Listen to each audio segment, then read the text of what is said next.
오늘 첫 번째로 살펴볼 기업, 신세계입니다. 신세계에 대해서 먼저 간단하게 설명해 드리겠습니다.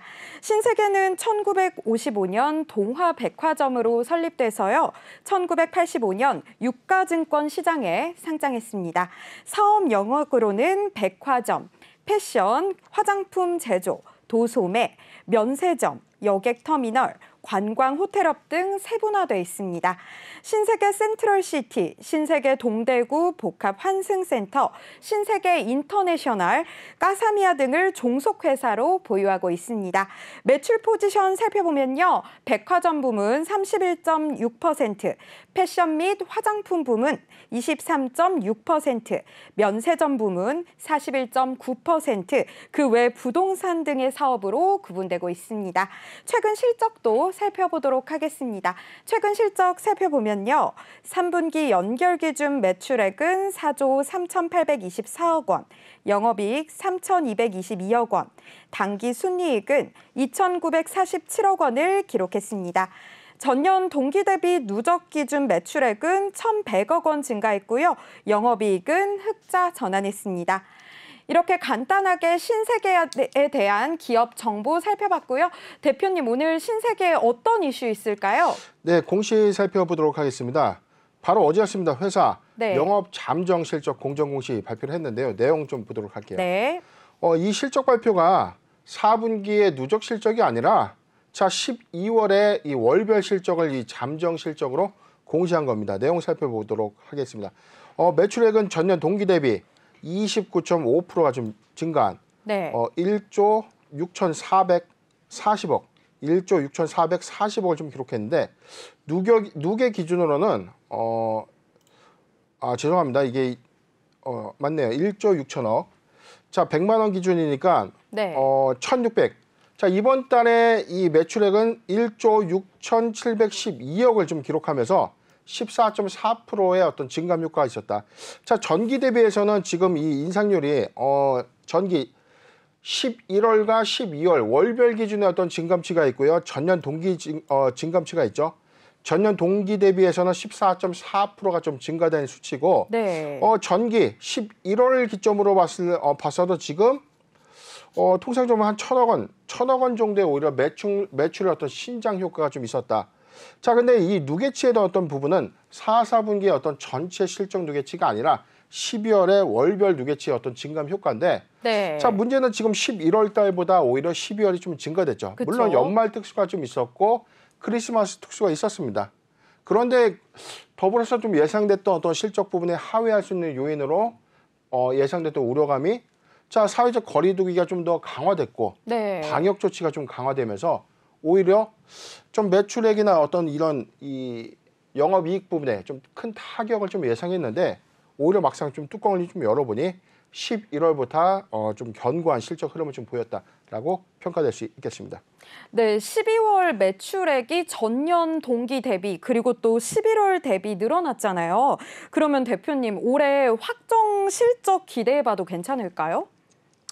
일단은 지금 이 시장의 어떤 최근 어떤 리포트에서 좀 나와 있는 내용들인데 시장의 어떤 실적 컨센서스가 지금 12월 연간 전체 누계치를 좀 보면 4조 4천억이에요. 지금 전체 누계 매출액은 12월 1월부터 12월까지 나와 있는 전체 누적 매출액은 4조 4,199억, 4조 4,199억인데 전년 동기 대비 전체 매출액 비중만 봤을 때는 16.3%가 전년 대비 실적적으로는 좀 더 크게 좋아진 거죠. 그쵸. 그런데 작년에 2020년도 대비해서 2021년도에는 팬데믹 상황이 좀 더 완화된 것을 좀 우리가 차지하더라도 그런데 이제 3분기 이후의 실적 부분에서 좀 급감 요인으로 작용될 수 있었음에도 불구하고 지금 16%의 상승세가 좀 있었다. 다 실적적인 요인으로만 봐도 16%가 좀 증가됐기 때문에 장사를 좀 매우 잘한 것 아닌가 그렇게 예상해 볼 수 있는데 자, 시장의 어떤 이 컨센서스, 시장의 전망치보다는 좀 떨어지는 겁니다. 자, 예상 전망치보다는 많이 좀 떨어지는 건데 자, 이게 우려할 만한 어떤 실적적인 요인은 아니라는 겁니다. 이 회사는 아까 우리 앵커님께서 설명한 것처럼 주 포지션이 백화점 부분이 31.6%, 화장품이 23.6%, 면세점이 41.9%예요. 전체적으로 한 64%가 코로나19의 업황 피해로 예상되는 업종이죠. 네. 자, 화장품 판매가 좋을 리가 만무하지 않습니까? 그리고 여행 제한 조치가 있기 때문에 자, 면세점의 어떤 매출도 타격을 좀 받을 수밖에 없는데 대체적인 어떤 면세점을 통해서 화장품을 보따리상이라고 불리는 중국의 다이공들의 어떤 매출 호조가 좀 있었는데 네. 올해 하반기, 작년 하반기부터 매출액이 크게 좀 감소하는 그런 요인들이 좀 있었기 때문에 아마 지금 4분기 기준에서 어떤 실적의 신장 효과, 매출액의 신장 효과는 좀 있었지만 네. 동사항의 어떤 매출 회복은 좀 미미했기 때문에 올해 1분기에 이 다이공상으로 인한 어떤 이 매출 회복이 가시화가 좀 된다면 실적 회복 관점으로 매수 유효 구간으로 좀 판단되지 않나 그렇게 증권사들은 예측하고 있습니다. 네, 올해 이 1분기에 다이공상의 거래선 회복을 좀 중점적으로 보셔야 할 것 같습니다. 근데 대표님, 최근에 이 신세계 상황이 그렇게 좋지만은 않은 것 같은데 정용진 부회장의 SNS 게시물 내용이 조금 도마 위에 올랐어요. 이 부분도 한번 얘기를 해볼까요? 그렇죠. 뭐 좀 네. 우리가 언론 보도를 통해서 좀 많이 좀 들어봤는데 네. 최근에 어떤 이 인스타의 멸공, 자, 뭐 기재를 좀 하면서 뭐 공산당이 좀 싫다.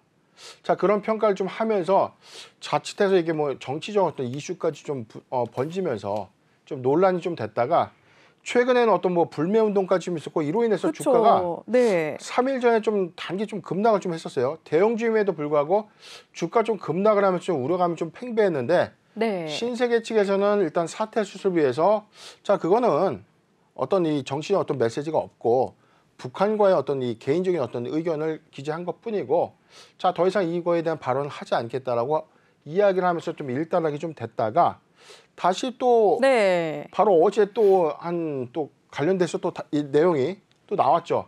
자, 저도 이걸 참 어떻게 좀 이야기를 해야 될지 좀 난감한데 네. 자, 그런데 저는 이렇게 생각합니다. 어떤 개인 오너의 어떤 이 부회장의 어떤 개인적인 어떤 이 판단, 개인적인 어떤 이 생각과 네. 기업의 가치를 좀 접목시켜서 보는 건 좀 너무하지 않는가?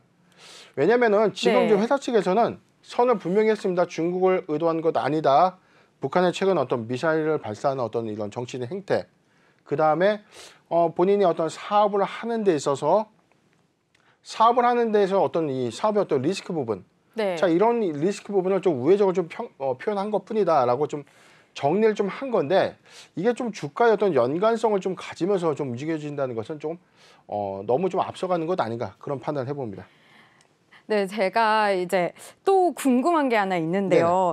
분명 중국을 겨냥한 말이 아니다라고 SNS에 밝혀주셨어요. 네. 그런데 이 멸공 발언이 중국 관련 사업과 중국 매출에 좀 큰 영향을 미치지는 않을까 또 우려하시는 분들이 굉장히 많더라고요. 자, 그럴 수밖에 없는 게 자, 지금 면세점 사업도 하고 있고요. 네. 그다음에 화장품 사업을 좀 영위하고 있기 때문에 네. 관련된 어떤 보따리상들의 어떤 매출 제한 효과 자, 있지 않을까. 저 우려감이 클 수밖에 없죠. 왜냐하면 주사업 부분 아까 포지션 대부분이 64%에 좀 해당됐기 때문에 자, 걱정을 할 수밖에 없는 상황인데 자, 그래서인지 불구하고 회사 측에서는 좀 강하게 선을 그었지 않습니까? 네. 중국 측을 겨냥한 건 아니고 우리 국내의 정치적 이슈 그리고 북한에 대한 어떤 생각을 이야기한 것뿐이다라고 선을 그은 것이기 때문에 이 부분을 확대 해석하지 않는다면 사업에 큰 영향을 갖는 것도 좀 말이 안 되지 않나? 그렇게 판단해 그렇죠. 봅니다. 네, 확대 해석할 필요는 없다라고 이제 생각을 하신다고 말씀해 주셨는데 그러면 어쨌든 이 정용진 부회장의 멸공 논란이 주가를 움직이게 만들기는 했잖아요. 오너 리스크라고 또 생각을 할 수밖에 없을 것 같은데 향후 주가 전망 그리고 투자자들의 대응 전략도 한번 짚어주시기 바랍니다. 네, 지금 뭐 멸공 말 그대로 이제 공산당은 멸하다. 이게 군대에서도 이게 예전에 그 경례 구호로도 좀 썼던 그런 용어거든요. 근데 이걸 정치적으로 좀 확대 해석한 게 기업의 어떤 주가에 어떤 영향까지 좀 미친다는 것은 너무 좀 앞서간 행보가 아닌가 이렇게 좀 판단해보고 주가라는 부분에서는 회사의 기업 가치와 회사의 사업 모멘텀만 좀 놓고 봤을 때 그리고 아까 말씀하셨던 오너의 어떤 경영 리스크를 좀 부각시킨다면 만약에 횡령 배임과 같은 그런 어떤 이 회사에 관련된 위법 사항과 관련된 부분을 봐야 되는데 개인적인 어떤 견해 발언이 주가나 사업에 영향을 미친다는 것은 너무 확대 해석한 것이 맞고요.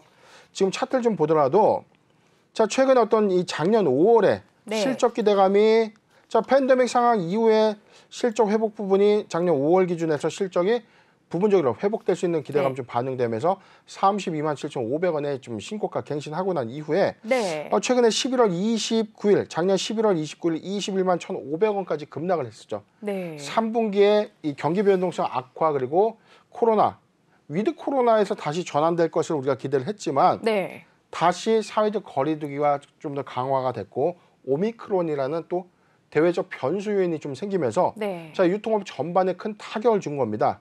그런데 이 회사가 작년에 있었던 이벤트 중에 하나가 이베이 코리아 인수를 좀 성공시켰다는 거죠. 자, 시점이 있었기 때문에 자, 이 구간이었습니다.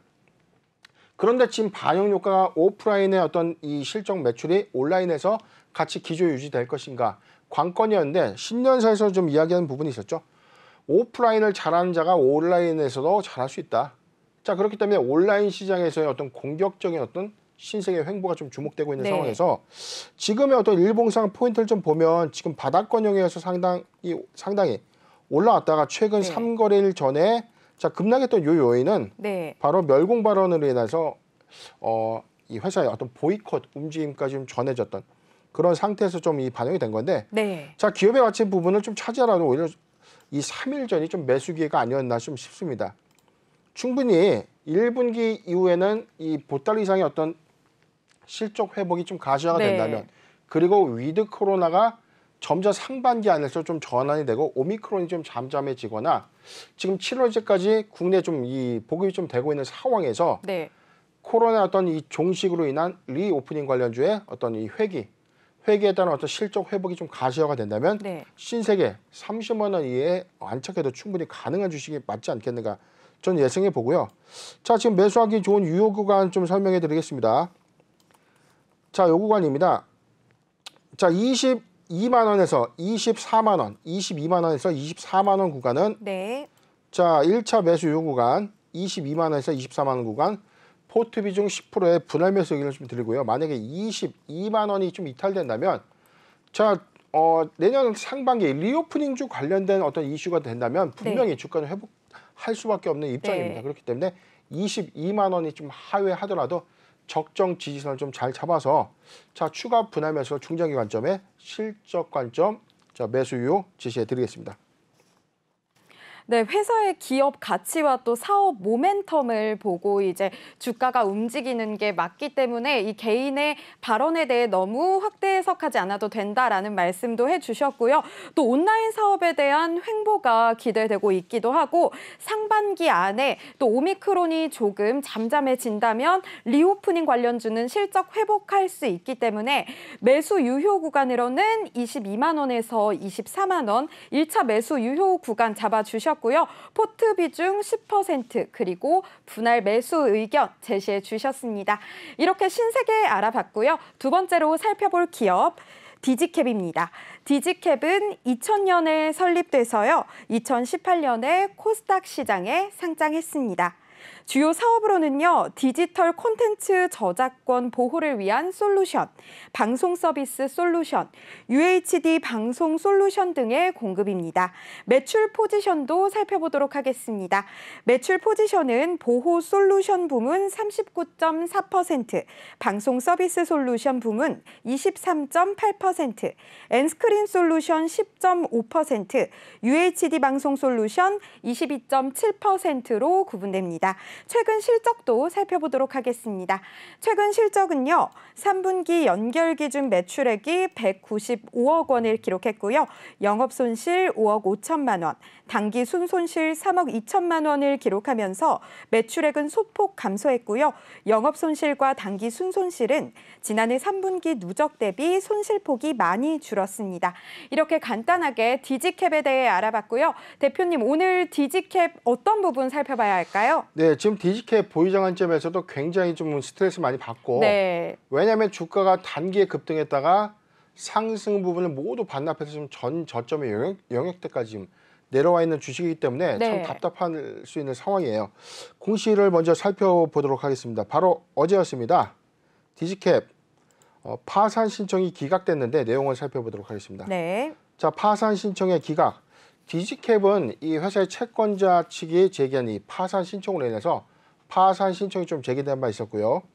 자, 이게 기각이 됐다는 겁니다. 관할 법원은 서울 회승법인인데 기각 사유는 신청 취하서를 제출했다. 이게 뭐냐면 채권자가 신청을 했고 자진해서 신청을 철회한 겁니다. 네. 자, 기타 투자 판단 참고할 사항 보도록 하겠습니다. 기각 일자는 채권자가 신청 취하서를 제출한 날짜다. 확인 일자는 회사 소송 대리인을 통해서 재판 기록을 열람해서 확인한 날짜다. 자, 확인하는 날짜에 이제 공시를 하게 된 겁니다. 당사는 채권자 측과 관련자에 대해서 위계에 의한 신용훼손죄로 2022년도 1월 10일 관할 경찰서에 고소장을 제출했고 네. 민형사상 법적인 절차에 따라서 대응하겠다. 이게 뭐냐면 회사는 회사의 주채권과 관련이 없는데 주채권과 관련이 없는 제3자가 회사에 이 문제를 좀 제기하면서 파산 네. 신청을 했다는 겁니다.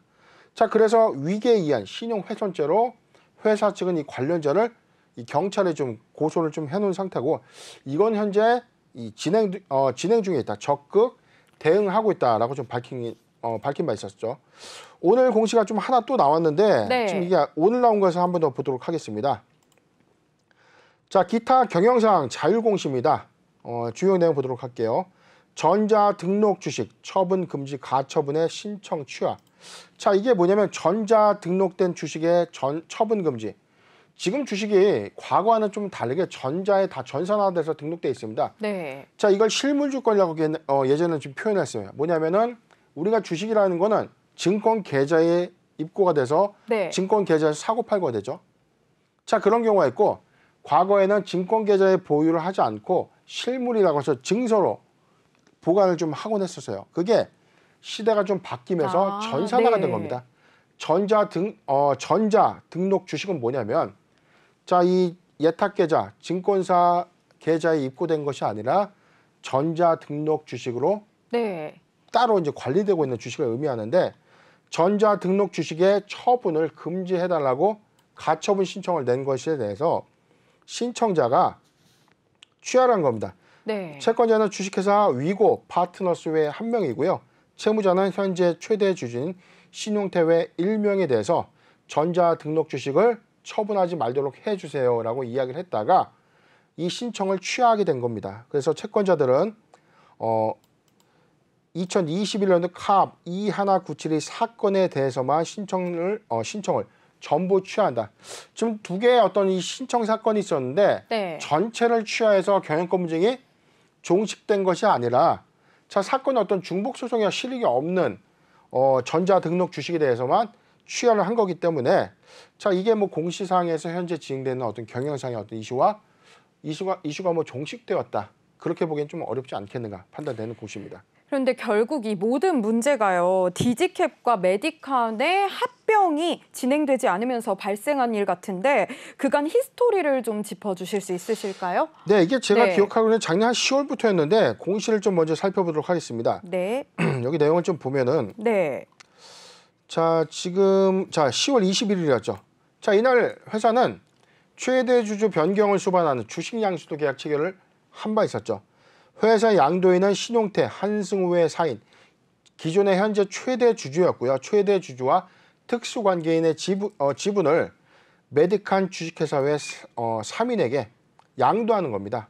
그래서 양도 주식수는 240만 주고 양수도 대금은 319억입니다.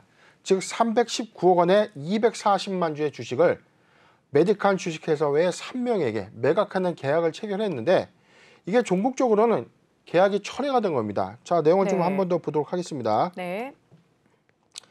자, 지금 11월에도 아니고 이게 최근이었으니까 자, 여기죠. 11월 24일부터 좀 불거지는 문제인데 공시를 차근차근 보도록 하죠. 네. 자, 회사 측은 최대주 변경을 수반하는 주식 양수도 계약에 대해서 해제 그리고 취소를 했다.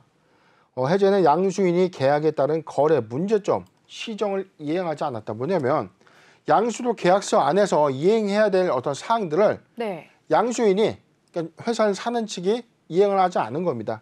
그래서 계약을 좀 취소한 건데 자, 내용을 좀 더 보도록 할게요. 자, 경영권 이전 계약의 사항 말고 뭐 특이사항을 좀 보도록 하겠습니다. 자, 여기인데 양수인은 시정 기간을 줬음에도 불구하고 시정을 하지 않았다. 그래서 양도인은 계약 해제 통지문을 발송했고 본 계약을 해지했다고 좀 밝힌 겁니다. 그리고 나서 기공시했던 공시 모두를 철회했죠. 임시 주주총회 소집을 철회했고요. 그다음에 전환사채 발행 결정, 제3자 배정, 유상증자, 자 이런 뭐 신주인수권법 발행 결정을 모두 다 철회한 겁니다. 자 철회 공시 건수가 총 5건이 된 거고 이에 따라서 이 분노를 느낀 이 양수인, 네. 인수인 측이 자 파산 신청까지 좀 하게 된 겁니다. 자 여기 나와 있죠. 11월 25일 날 또 내용이 나왔는데 채권자에 의한 파산 신청서를 좀 제기됐고 이로 인해서 양수인 측으로 보여지는 이 재무적 투자자가 회사 측을 상대로 이제 파산 신청을 좀 제기했다가 3거래일 이후에 다시 거래는 좀 제기가 좀 됐어요. 자 그리고 나서 현재 좀 일어났다가 바로 어제 파산 신청이 좀 기각이 됐는데 이게 법원에서 또 판단이 기각된 게 아니라 네. 신청인이 자진 좀 취하를 하면서 정리가 된 되게 뭐 좀 상황상 아주 뭐 복잡한 그런 상황이죠. 네. 자 지금 답답한 상황인데 일단은 파산 신청을 좀 기각됐다고 해서 현재 어떤 인수인 측과 어떤 협의가 된 것은 아니고 어떤 이해관계적 측면에서 소송 실익의 어떤 다툼 요인으로 좀 일부분이 좀 철회된 것 아닌가 그렇게 판단되는 공시입니다. 네, 굉장히 복잡한 것 같은데 이 인수합병 좌초의 후폭풍이 굉장히 거센 것 같습니다. 메디칸 FI가 회사에 파산 신청을 했었고요. 또 디지캡 일부 임원들이 M&A 무산 공시 전에 미공개 정보를 이용해서 주가 차익을 챙겼다는 의혹도 받고 있는 상황입니다. 소액주주 연대가 배임 소송을 요구하는 내용 증명을 보냈는데 사측은 특별한 대응을 하지 않겠다는 입장이잖아요. 주주 대표 소송까지 갈까요? 일단은 이게 네. 좀 쟁점은요. 네. 인수인 입장에서는 계약금도 치렀고 중도금도 납입을 했어요. 네. 잔금을 남겨놓은 이 상태에서 그렇죠. 이 최대 주주 측이 계약을 이제 철회를 한 겁니다. 네. 그러니까 어떤 이유였는지 어떤 명분이었는지에 대해서는 밝혀진 바가 아직 없기 때문에 회사 측에서 즉 회사 측이 아니라 최대 주주 측에서 중대한 어떤 이 계약상의 위반 여부가 뭐였는지 네. 이게 좀 쟁점이 좀 될 수 있고 최근에 이 법원에서는요. 네. 이 현재 최대 주주 측의 어떤 주식 이 처분 금지 가처분을 좀 인용을 좀 한 상태입니다. 그래서 이 재판 중인 이 사항 이외에 현재 이 주식의 어떤 매각은 좀 불가피한 상황이고 이게 좀 장기화될 가능성이 좀 큰 상태에서 인수인 측의 어떤 재무적 관계자가 이 최대 주주 측과 회사를 압박하는 이 파산 신청이 좀 있었고 회사의 임원들이 미공개 정보를 이용해서 주식을 좀 전부 다 판 것 아닌가 의혹까지 좀 제기된 그런 상황이기 때문에 네. 회사 측에서는 아직 이 부분을 적극적으로 좀 대응하지 않고 있는 요인들에 대해서는 일단은 이 미공개 주식 이 처분 의혹에 대해서는 사실 무근이다. 해당하는 바가 없다. 그렇게 네. 언론을 통해서 밝힌 바가 있었고 나머지 부분에 대해서는 이 법정 이 소송 과정에서 좀 밝혀질 수 있는 어떤 내용들이기 때문에 현재 양측의 어떤 주장들을 팽배한 것은 사실입니다. 네. 왜냐하면 인수인 측 입장에서는 중도금까지 냈다는 것은 계약의 이행을 잘 했다는 건데 네. 자 그렇다면 이걸 계약을 원점으로 철회할 수 있는 중대한 이 계약 위반 사항에 대해서 법원이 어떠한 좀 판단을 할 것인지 그게 좀 관건이 되는 상황입니다. 여기에 더해서 현재 디지캡이 공시번복 5건을 이유로 불성실공시 법인으로도 지정 예고된 상황입니다. 그 상장 적격성 실질 심사까지 아마 갈 가능성이 있을 것 같은데 과연 있을까요? 네, 12월 네. 24일이었죠. 네. 회사 불성실 공시법인 지정 네. 예고가 됐는데 공시번복 우리 아까 짚어드렸습니다. 총 5건이었죠. 최대 주주 변경을 수반하는 최대 주주가 회사를 팔겠습니다 했는데 철회한 겁니다. 네. 주총을 하겠습니다 했는데 또 철회한 거고요. 전환사채 발행을 하겠습니다 했다가 철회를 했고 신주 인수권 사채 발행 결정, 유상증자 발행 결정 모두 철회하면서 5개의 네. 철회 공시를 좀 번복했던 어떤 이 요인인데 자 그렇다면 이 결코 작지 않은 공시를 모두 철회한 것이 지금 누적 벌점은 최근 0점이에요. 네. 그런데 우리가 좀 알고 있는 것처럼 15점의 부가 벌점을 초과한다면 상장 적격성 실질심사 대상으로 좀 네. 포함될 수 있기 때문에 아주 중대한 공시 리스크가 좀 부각된 것은 맞습니다. 그렇다면 지금 회사 측에서 과연 5건의 이 공시를 번복했던 이 사항을 소명해야 되는 어떤 의무를 좀 갖고 있는데 네. 자, 개최 예정인 이 기업심사위원회에서 만약에 판단을 좀 할 겁니다. 네. 회사 측에서 왜 그럼 경영권 양수도 계약을 하지 않았는지, 중대한 어떤 결격 사유가 어떤 건지 충분하게 소명이 돼서 이 부분이 받아들여지게 된다면 회사 측의 어떤 입장을 일부는 좀 참작을 좀 해줄 겁니다. 그럴 경우는 15점 미만에서 좀 그치게 된다면 이런 어떤 공시 리스크는 좀 피해갈 수 있는 사항인데, 만약에 그럼에도 불구하고 기업심사위원회 측에서 회사의 어떤 의사결정들이 충분하지 못했고 너무 졸속으로 처리된 것이기 때문에 문제가 좀 있었다라고 좀 본다면 불성실 공시법인에서 좀 지정 예고될 수 있는, 저는 좀 반반으로 좀 보는데 네. 15점이 넘을까 안 넘을까의 가장 중요한 기준점은 네. 양수도 계약의 이 해제 사유가 좀 분명해야 되고 네. 이 부분이 어떤 이슈인지 밝혀져야 되는 어떤 부분이 중요하지 않나 싶습니다. 네, 이 양수도 계약이 체결되지 못한 이 이유가 밝혀져야 이제 이 불성실 공시법인으로 지정이 될지 안 될지를 알 수 있을 것 같습니다. 자, 그럼 디지캡 향후 전망과 투자자들 대응 전략도 한번 세워주시겠어요? 예, 디지캡 뭐 지금 네. 차트 일봉상을 좀 보면은 자, 작년 10월 27일 11,600원까지 좀 급등했던 요인이 자, 메디칸, 자, 피부 미용용 이 지방세포를 활용한 이 세포 치료제를 연구하는 회사입니다. 네. 메디칸이 이 디지캡의 이제 회사를 좀 인수하겠다라고 좀 밝히면서 네. 자, 신규 사업의 어떤 기대감, 바이오 회사로서의 어떤 전환 기대감이 좀 단계에 좀 반영되면서 주가가 거의 요 구간이었어요. 지금 평균 구간에서 한 5,000원대 있는 주식이 거의 두 배 가까이 좀 상승했고 전저점의 영역에서는 지금 4,000원대니까 거의 그래도 2배, 3배는 약간 미치지 못하는 단기 급등 요인이 좀 있었다가 양수도 계약이 좀 전면 철회가 되면서 주식이 좀 급락했다는 거죠. 일봉상의 주가의 어떤 저점의 형태인 지금 4,000원대까지 좀 내려와 있는 상태이기 때문에 네. 자, 수익주주 입장에서는 굉장히 좀 힘들고 답답한 상황이 맞아요. 왜냐하면 사업의 기대감, 경영의 어떤 신규 사업의 어떤 기대감까지 좀 주가는 이미 반영해서 시세를 좀 냈는데 모든 것이 지금 다 수포로 돌아가게 되니 지금 저점의 영역대까지 좀 내려왔다는 거죠. 자, 그런데 이게 중대한 포인트에서는 수익주주 연합에서 자, 디지킥과의 어떤 관점이 주가에 큰 손실을 본 사람의 입장에서는 새로운 어떤 사업이 회사 측이 좀 크게 좀 잘못을 한 것처럼 좀 인식하는 포인트가 맞다 지금은. 네. 그런데 중대한 어떤 이슈에 대해서 회사 측도 빨리 좀 공개를 해서 어떤 선순위의 어떤 이 과정을 소상히 좀 밝히면서 회사의 어떤 주가를 좀 정상화시킬 수 있는 어떤 플랜이 좀 필요해 보이고, 지금 신규적 매수 관점에서는 변동성은 좀 충분하기 때문에 네. 저점의 매수 요인은 좀 아니다. 보유자 관점에서도 굉장히 좀 힘들 수는 있겠지만, 자, 여기서 뭐 추가적인 어떤 매수를 하기보다는 관망, 회사의 어떤 경영 지표상이 어떻게 변모하는지 좀 네. 관망하는 게 중요하지 않나 의견 제시해 드리겠습니다. 네, 지금 같은 상황에서는 추가적인 매수보다는 관망을 하시고 지켜보시는 게 중요할 것 같습니다. 그럼 마지막 기업 살펴보도록 하겠습니다. 오늘 마지막으로 알아볼 기업 넥스트아이입니다. 넥스트아이는 1998년에 설립돼서요, 2011년 코스닥 시장에 상장했습니다. 주 사업으로는 머신비전 기술을 활용해서 첨단 제품과 관련 부품 등의 외관을 검사하는 장비의 제조와 판매, 그리고 종속회사를 통해 화장품 제조와 판매를 진행합니다. 최근 실적도 살펴보도록 하겠습니다. 3분기 연결 기준 매출액은 221억 원, 영업손실 24억 원, 당기 순손실 42억 원을 기록하면서 전년 동기 대비 매출액은 120억 원 감소했지만 영업손실과 당기 순손실은 전년 동기 대비 손실폭이 감소했습니다. 이렇게 간단하게 넥스트아이에 대해서 알아봤는데요. 대표님, 어떤 이슈 살펴볼까요?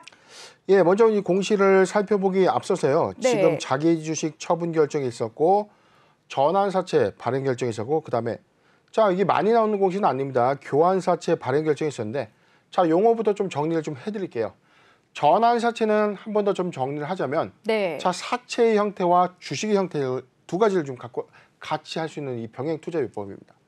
회사가 가령 투자자가 1억 원에 전환사채를 좀 취득했다면 네. 1년 후 또는 이제 공모의 경우 3개월 후인데 사무의 경우로 좀 예를 좀 들어서 설명을 좀 해드릴게요. 자, 1년 후에 회사 주가 전망치를 예상해서 3호 전환사채를 좀 취득을 했습니다. 네. 그러니 약정 이자율은 3%예요.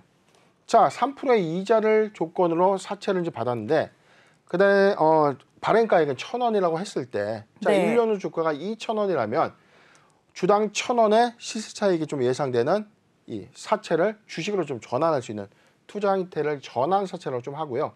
교환 사채는 같은 사채권에서 자, 교환 대상이 주식을 전환하는 형태가 아니라 회사가 보유하고 있는 회사의 자기 주식이나 회사가 보유하고 있는 이 제3자의 상장법인 주식을 네. 교환해주는 방식의 이 사채 발행 방법이 교환 사채라는 겁니다. 즉 네. 사채를 교환해서 하는 이 주식의 병용 투자 방법을 교환 사채라고 불립니다.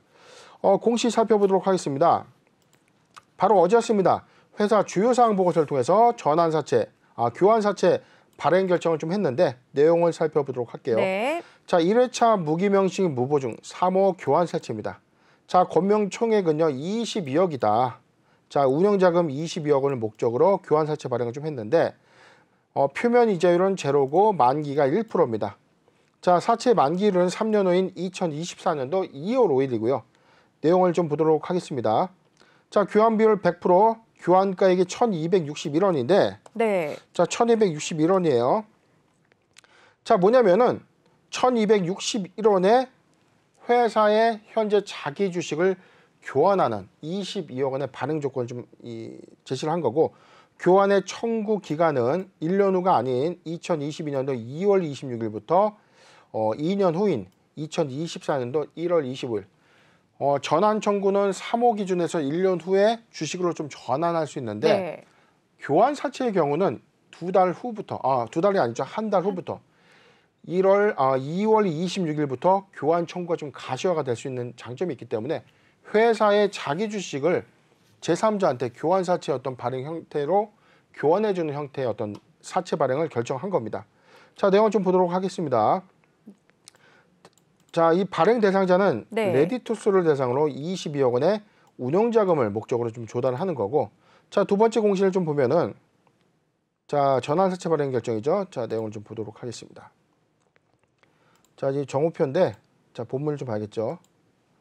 자, 내용을 좀 보면 자, 회사는 또 6회차 이건부 3호 전환사채 좀 발행 결정을 했는데 권면 총액은 100억입니다. 지금 한도는 880억 중에서 100억을 좀 발행하겠다는 거고 자, 표면 이자는 제로입니다. 무이자고 만기 3년을 좀 보유한다면 자, 1%의 이자를 좀 주는 거고 만기일은 2024년도 2월 20일 납입일로부터 3년 후인 자, 만기일에 보유를 한다면 1%의 좀 이자를 주는 조건입니다. 네. 자, 나머지는 뭐 원금 상환 방법이고요. 자, 전환가액은 1,401원으로 좀 결정이 됐고 자, 특이사항이 있습니다. 자, 리픽싱 주가가 하락하면은 이 가격을 좀 조정해주는 자, 리픽싱 조항은 모두 없다는 겁니다.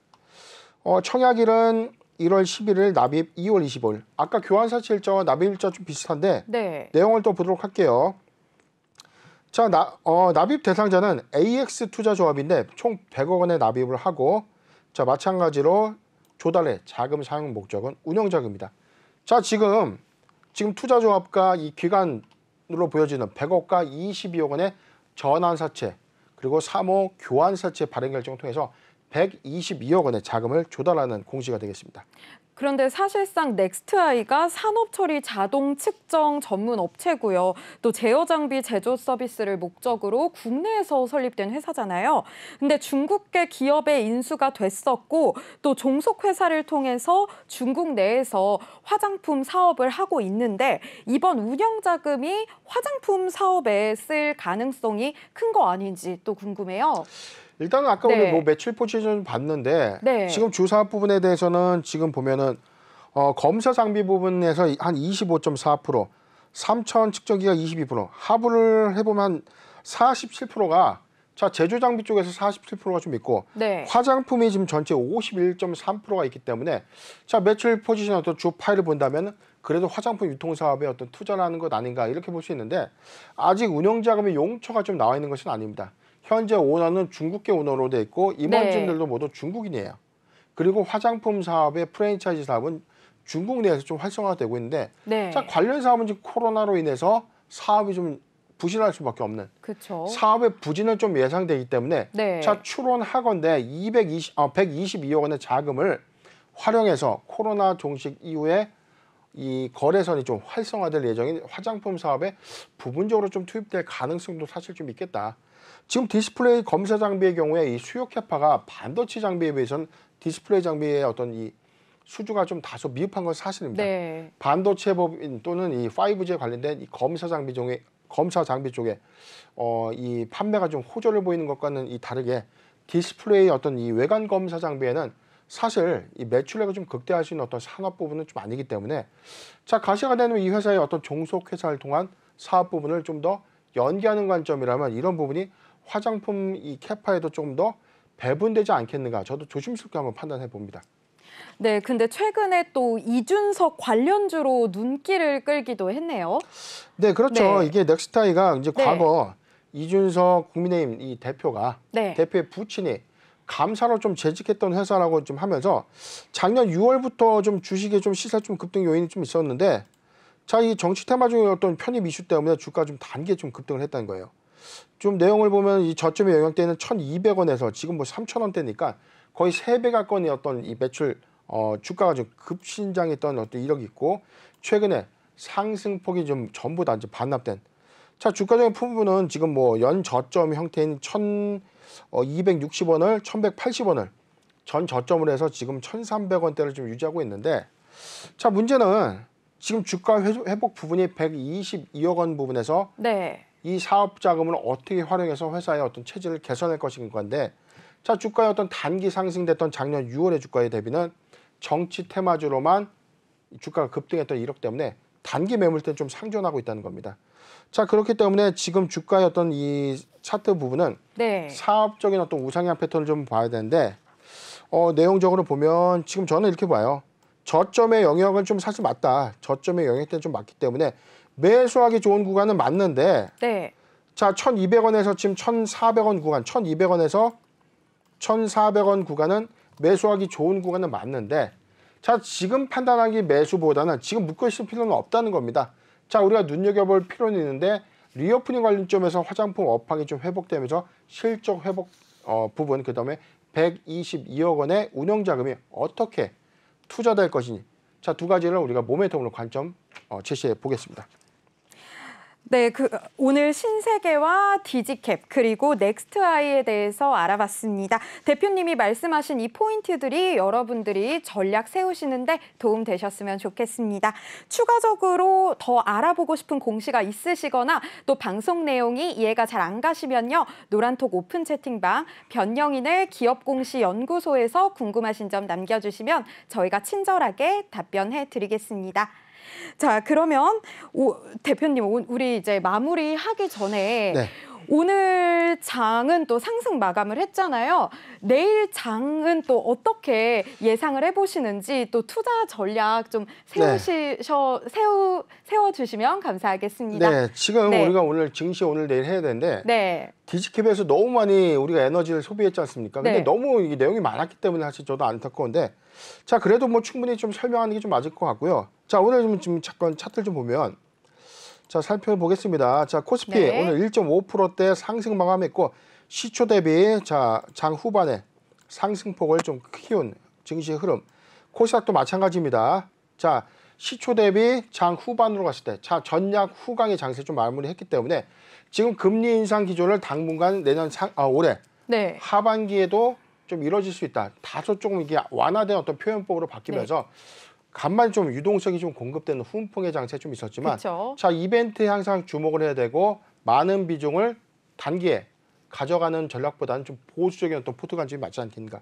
자, 내일 장세까지도 저는 뭐 나쁘진 않다고 봐요. 네. 일단 금리 인상의 최대 변동성의 화두가 있었기 때문에 그런 기조 발언이 좀 완화됐다는 것은 단기에 개별 이 종목에서 순환매 시세가 좀 나올 수 있다는 점 참고해 주셨으면 합니다.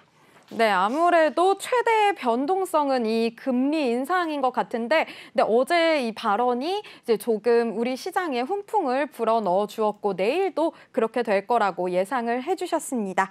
저희 더머니 어느덧 마칠 시간입니다. 저희 방송 보시면서 공시 관련해서 궁금하신 점 있으시면요. 다시 한번 안내해 드릴게요. 노란톡 오픈 채팅방 변영인의 기업공시 연구소 들어오셔서 남겨주시면 저희가 친절하게 답변 남겨드리겠습니다. 알아봤습니다. 그럼 저희는 내일도 알찬 소식 들고 이 시간에 다시 찾아뵙도록 하겠습니다. 오늘도 시청해주신 여러분 고맙습니다.